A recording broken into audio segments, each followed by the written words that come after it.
നമസ്കാരം. മലയാളി വാർത്തയിലേക്ക് സ്വാഗതം. അങ്ങനെ നമ്മുടെ വിവാദങ്ങൾക്ക് നടുവിൽ ഇന്ന് ഒരു ശബരിമലയിൽ പുതിയൊരു ഭരണസമിതി ചുമതലയേൽക്കുകയാണ്. വളരെ നാടകീയമായിട്ടുള്ള കുറേ കാര്യങ്ങൾക്കും ഈ കഴിഞ്ഞ ദിവസങ്ങളിലെല്ലാം തന്നെ നമ്മൾ സാക്ഷ്യം വഹിച്ചു. ഇനിയിപ്പോൾ മണ്ഡലമാസം തുടങ്ങിയാണ്, കുറച്ച് ദിവസങ്ങൾ മാത്രമേ ഉള്ളൂ.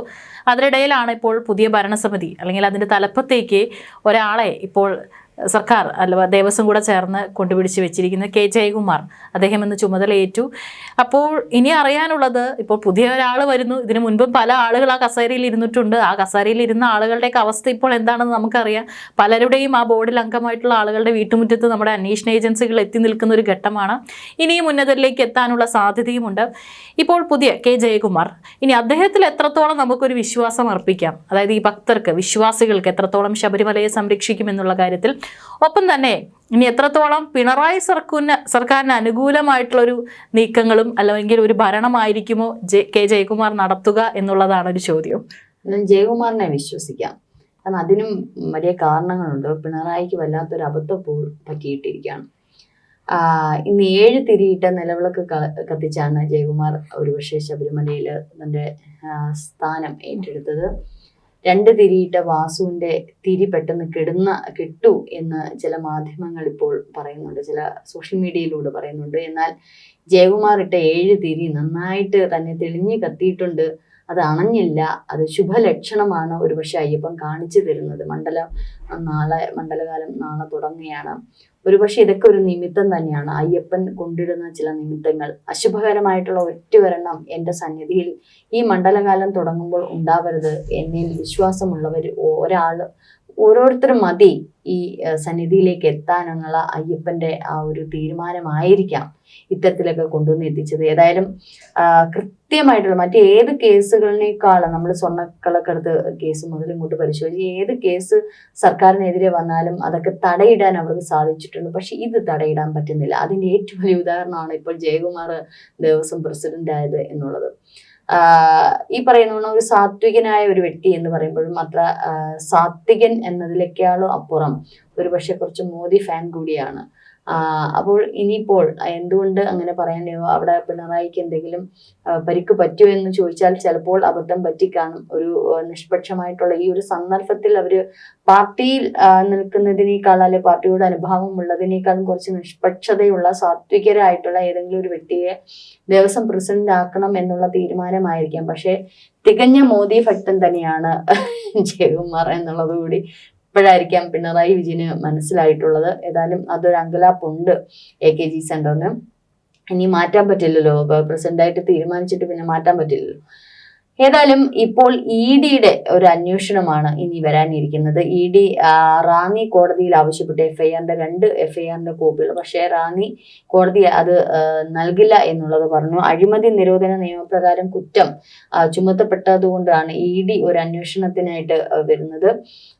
ഇനി നേരെ ED ഹൈക്കോടതിയിലേക്കാണ് പോയിരിക്കുന്നത്. 2 FIRന്റേത്. ഹൈക്കോടതി ഇപ്പോൾ EDക്ക് അന്വേഷണം വിധേയമാകാനുള്ള ഒരു സൂചനയിലേക്കാണ്, അന്വേഷണം നടത്താനുള്ള സ്വാതന്ത്ര്യം നൽകാനുള്ള ഒരു സാധ്യതയിലേക്കാണ് പോയിക്കൊണ്ടിരിക്കുന്നത്.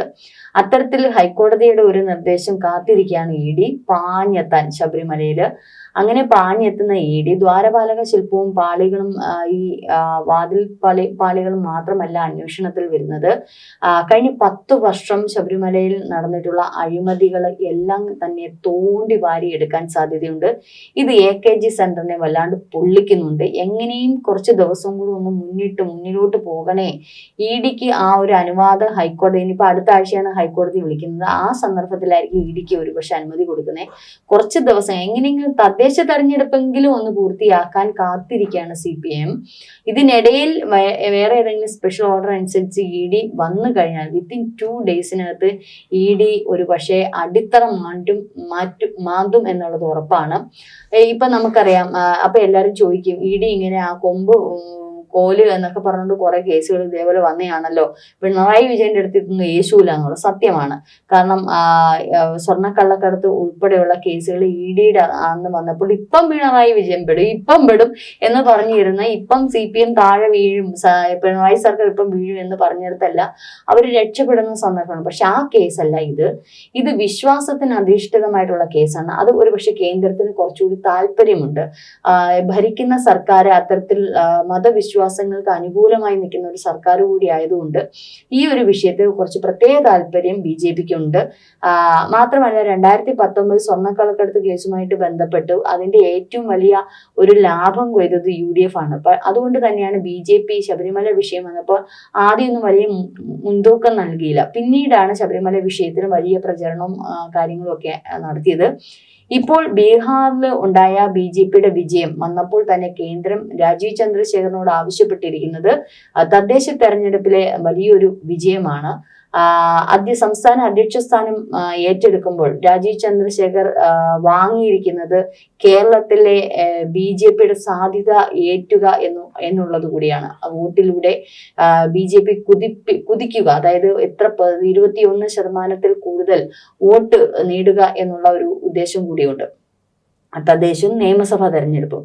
കാരണം 2031 പ്രതിപക്ഷ സ്ഥാനത്തേക്ക് താങ്കൾ വരണം എന്നുള്ള ഒരു നിർദ്ദേശം കേന്ദ്രത്തിൽ നിന്ന് കിട്ടിയിട്ടുണ്ട്. ഇതൊക്കെ രാജീവ് ചന്ദ്രശേഖറിന് ഒരുപക്ഷെ വലിയൊരു മത്സരബുദ്ധിയോടെ ഏറ്റെടുത്തെങ്കിലേ പറ്റത്തുള്ളൂ. വലിയൊരു ചുമതല തന്നെയാണ്. അതിനുവേണ്ടി എന്തും ചെയ്തെങ്കിലേ പറ്റൂ. ഈ ഒരു നിർണായക ഘട്ടത്തിൽ പിടിക്കാൻ പറ്റിയത് ഏറ്റവും വലിയ വിഷയം ശബരിമല വിഷയം തന്നെയാണ്. ഭൂരിപക്ഷ വിഭാഗങ്ങളുടെ വോട്ട് ഒരുപക്ഷെ BJPയിലേക്ക് UDFിലും CPMലും ഒക്കെ നിലവിൽ നിൽക്കുന്ന യഥാർത്ഥ ഹിന്ദു വിശ്വാസികളുടെ വോട്ടുകൾ കരസ്ഥമാക്കുക, BJPയോട് ചേർക്കുക എന്നുള്ള ഒറ്റ ലക്ഷ്യം. ഒപ്പം CPMനെ കുറച്ചുകൂടി നാണം കെടുത്തിയാൽ ഇത്തരത്തിൽ വിശ്വാസികളുടെ മേൽ, അതായത് ക്ഷേത്രങ്ങളുടെ കൈയിട്ട് വാരൽ എന്നുള്ള രീതി വരുമ്പോൾ ഇത് മറ്റുള്ള മതവിഭാഗങ്ങളുടെ വോട്ടുകൾ, പ്രത്യേകിച്ച് ക്രിസ്ത്യൻ വോട്ടുകൾ കൂടി കരസ്ഥമാക്കാൻ കഴിയുമെന്നുള്ളൊരു വിശ്വാസമായിരിക്കാം. അതുകൊണ്ട് തന്നെ BJP രാജീവ് ചന്ദ്രശേഖർ തന്നെയാണ് ഇപ്പോൾ നേരിട്ട് ഈ ഒരു അന്വേഷണം കൂടുതൽ ഊർജിതമാക്കണം എന്നുള്ള രീതി വരുന്നു. ഇവിടെ ഇന്ന് BJP വൃത്തത്തിൽ നിന്ന് തന്നെ, അതായത് BJP സംസ്ഥാനത്ത് നിന്ന് തന്നെ, സംസ്ഥാന ഘടകത്തിൽ നിന്ന് തന്നെ കത്ത് അമിത്ഷായിലേക്ക് പോയിട്ടുണ്ട്.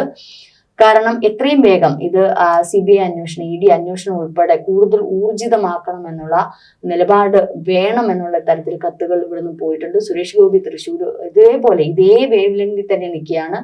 കാരണം ഇവർക്ക് രണ്ടുപേർക്കും വളരെ നിർണായകമായിട്ടുള്ള ഘട്ടം തന്നെയാണ് ഇപ്പോൾ പോയിക്കൊണ്ടിരിക്കുന്നത്. അതുകൊണ്ട് BJPക്ക് ഈ ശബരിമല വിഷയം കുറച്ചുകൂടി ആളിക്കത്തിക്കാനുള്ള എല്ലാ വകുപ്പുകളും BJP തയ്യാറെടുത്തുകൊണ്ടിരിക്കുകയാണ്.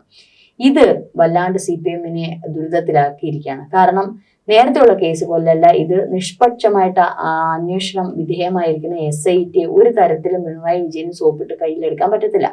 അതുകൊണ്ടാണ് ഇപ്പോൾ പിണറായി വിജയന്റെ CPMന്റെ വലം കൈയായ വാസു ഇപ്പോൾ ജയിലിൽ കിടക്കുന്നത്.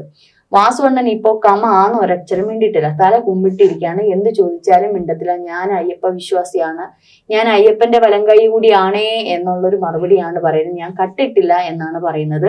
ഇതിനിടയിൽ കടകംപള്ളി കുറെ കാര്യങ്ങൾ, എന്റെ വാസുവണ്ണൻ പാപമാണ് എന്നുള്ള തരത്തിൽ ചില കാര്യങ്ങളൊക്കെ വാസുവണ്ണൻ പറയുന്നുണ്ട്. വാസുവണ്ണൻ അങ്ങനെയൊന്നും ചെയ്തിട്ടില്ല, പാവമാണ്, എന്റെ കൊച്ചാട്ടനാണ്, മച്ചമ്പിയാണ്, ഞാൻ ചേർത്ത് തന്നെ പിടിക്കും എന്ന് പറഞ്ഞുകൊണ്ടേയിരിക്കുന്നു. അതിന് കാരണമുണ്ട്. ജയിലിൽ കിടക്കുന്ന വാസുവണ്ണന് ഒരാശ്വാസമാണ്. വാസുവണ്ണ, നിങ്ങൾ അവിടെ കിടന്നോ, ഒന്നും മിണ്ടരുത്, വാ തുറക്കരുത്, ഞങ്ങൾ പുറകെ ഉണ്ട് എന്നുള്ളൊരു ധൈര്യം പകരാനായിരിക്കും. വാസു എന്ന് തുറന്നാൽ ഒരുപക്ഷെ AKG സെന്റർ നിന്ന് കത്തുക തന്നെ ചെയ്യും. അതിന് യാതൊരുവിധ സംശയവുമില്ല. ഇത് കൃത്യമായിട്ട് അറിയാം. അത് എത്രയും ദിവസങ്ങൾ അങ്ങോട്ട് മുന്നോട്ട് പോകാമോ അത് മുന്നോട്ട് നിർത്തുക എന്നുള്ളതാണ് ഇപ്പോൾ CPMന്റെ ലക്ഷ്യം. വാസു എന്തെങ്കിലും ഒന്ന് തുറന്നു പറഞ്ഞാൽ, വാസു ഇപ്പോൾ പറയുന്നത് ദേവസ്വം ബോർഡ്, നിലവിലുള്ള ദേവസ്വം ബോർഡ് അംഗങ്ങളെല്ലാം ഒരുപക്ഷെ പത്മകുമാർ അടക്കം അറിഞ്ഞുകൊണ്ടാണ്, പ്രസിഡന്റ് അറിഞ്ഞുകൊണ്ടാണ് ഞാൻ അന്ന് അത്തരത്തിൽ എഴുതി ഒപ്പിട്ടത്, ഞാൻ വായിച്ചു നോക്കില്ല എന്നൊക്കെയാണ് പറയുന്നത്. എന്തായാലും മറവി രോഗം നേരത്തെ വാസു പറഞ്ഞിട്ടുണ്ട്.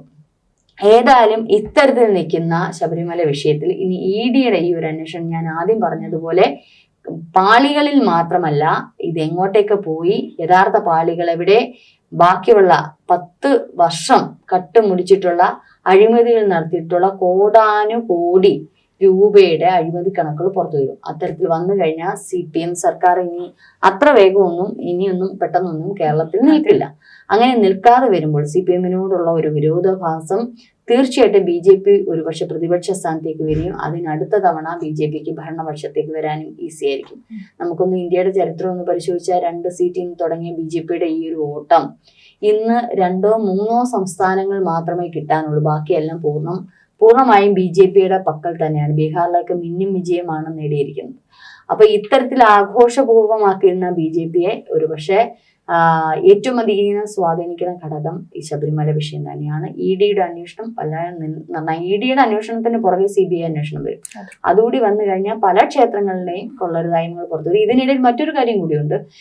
ക്ഷേത്രങ്ങളുടെ ചുമതല, അതായത് ക്ഷേത്രങ്ങൾ അടക്കം എല്ലാ ക്ഷേത്രങ്ങളുടെയും ഭരണം കേന്ദ്രത്തിന്റെ ഒരു ട്രസ്റ്റിലൂടെ തന്നെ ആയിരിക്കണം എന്നുള്ള ഒരു ബില്ല് ഇനി കേന്ദ്രം പാസ്സാക്കാനായിരിക്കും. അതും ഈ പറഞ്ഞ സംസ്ഥാന ഘടകത്തിൽ നിന്ന് BJP സംസ്ഥാന ഘടകത്തിൽ നിന്ന് പോയിരിക്കുന്ന ഒരു നിർദ്ദേശമാണ്. മിക്കവാറും കേന്ദ്ര സർക്കാർ, അത് ഒരുപക്ഷെ BJP ആയിരിക്കാം, ഇനി അടുത്ത തവണ UDF ആയിരിക്കാം, കോൺഗ്രസും ആയിരിക്കാം, അത്തരത്തിൽ കേന്ദ്ര സർക്കാരിന്റെ ഒരു നിയന്ത്രണത്തിൽ ഒരു ട്രസ്റ്റിന് കീഴിലായിരിക്കണം ക്ഷേത്രങ്ങളുടെ ഭരണം എന്നുള്ളത് വരുമ്പോൾ ദേവസ്വം ബോർഡിന് ഇനി അവിടെ ഒരു യാതൊരു ഇതും ഒരു പഴുതും ഇല്ലാത്ത രീതിയിൽ പോവുകയും കേന്ദ്രങ്ങളുടെ അടിത്തട്ടിലേക്ക് ക്ഷേത്രങ്ങൾ വരികയും ഈ പറഞ്ഞോണം അവർ ഭരിക്കുന്ന തരത്തിലേക്ക് പോവുകയും ചെയ്യും.